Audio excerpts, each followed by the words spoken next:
নমস্কার বন্ধুরা, পম্পার ঘরোয়া রান্নায় আপনাদের সবাইকে স্বাগত। আজ চলে এসেছি রুই মাছ দিয়ে আলু পটলের পাতলা ঝোলের রেসিপি নিয়ে। রান্নাটা করার জন্যে এখানে আমি 3 পিস রুই মাছ নিয়েছি। মাছগুলোতে লবণ ও হলুদ মাখিয়ে নিচ্ছি।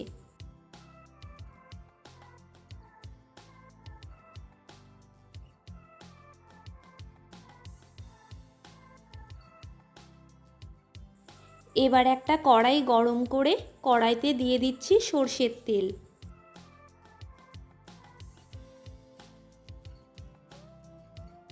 তেল গরম হয়ে গেলে মাছগুলো ভেজে নেব।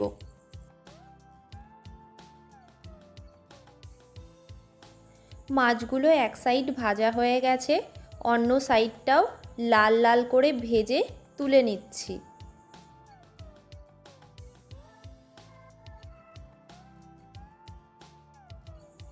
এবার ওই তেলের মধ্যেই দিয়ে দিচ্ছি লম্বা লম্বা করে কেটে নেওয়া আলু।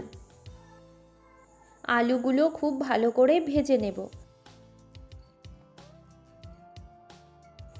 আলুগুলোর গায়ে ভাজতে ভাজতে বাদামি রং ধরে আসলে আলুগুলো একটা পাত্রে নামিয়ে রেখে দেব।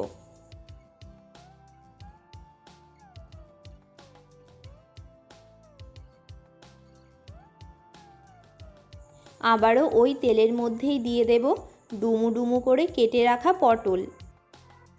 পটলগুলোও ভাজতে ভাজতে পটলের গায়ে হালকা লালচে রং ধরে আসলে পটলগুলোও একটা পাত্রে নামিয়ে রেখে দেব।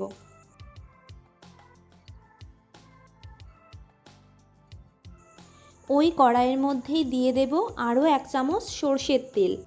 তেলটা গরম হয়ে গেলে ফোড়নে দেব একটা তেজপাতা ও 1/2 চামচ গোটা জিরে। ফোড়নটাও 30 সেকেন্ড মতন ভেজে নেব।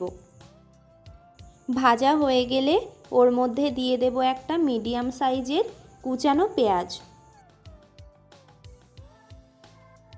পেঁয়াজটাও হালকা করে ভেজে নেব।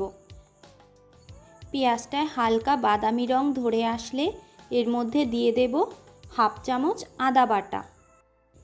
আদাটাও মিনিট খানেক মতন ভেজে নিয়ে এর মধ্যে দিয়ে দেব একটা বড় সাইজের টমেটো কুচি। টমেটোটাও মিনিট খানেক মতন ভেজে নেব। টমেটোটা একটু নরম হয়ে আসলে এর মধ্যে দিয়ে দেব স্বাদ মতন নুন ও পরিমাণ মতন হলুদ। লবণ হলুদটাকে সব কিছুর সঙ্গে ভালো করে মিশিয়ে নিয়ে এর মধ্যে দিয়ে দেব সামান্য একটু জল।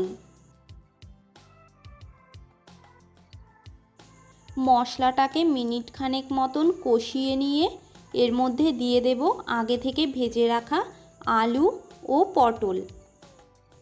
আলু পটলগুলোকেও মশলার সঙ্গে প্রায় 2-3 মিনিট মতন ভালো করে কষিয়ে নেব। কষানো হয়ে গেলে এর মধ্যে দিয়ে দেব পরিমাণ মতন গরম জল। আলু পটলগুলোকে ঝোলের সঙ্গে মিশিয়ে নিয়ে গ্যাসের ফ্লেম হাইতে রেখে 5 মিনিট মতন ঝোলটা ফুটিয়ে নেব। ঝোলটা ভালো করে ফুটে আসলে এর মধ্যে দিয়ে দেব 6-7টা চেরা কাঁচা লঙ্কা ও ভেজে রাখা রুই মাছগুলো। মাছগুলোকে ঝোলের সঙ্গে ভালো করে মিশিয়ে নিয়ে আবারও ঢাকা বন্ধ করে 5-6 মিনিট রান্না হতে দেব। ঢাকনাটা তুলে নিয়ে সব কিছু একবার নেড়ে চেড়ে মিশিয়ে নিয়ে গরম মশলার গুঁড়ো দিয়ে 2 মিনিট মতন রান্না করে নিলেই রেডি হয়ে যাবে রুই মাছ দিয়ে আলু পটলের পাতলা ঝোল। ভিডিওটা কেমন লাগলো অবশ্যই কমেন্ট করে জানাবেন। ভালো লাগলে ভিডিওতে একটা লাইক করে চ্যানেলটাকে সাবস্ক্রাইব করে পাশে থাকার অনুরোধ রইল। দেখা হবে অন্য কোনো রান্নার রেসিপি নিয়ে। ভালো থাকবেন, সুস্থ থাকবেন।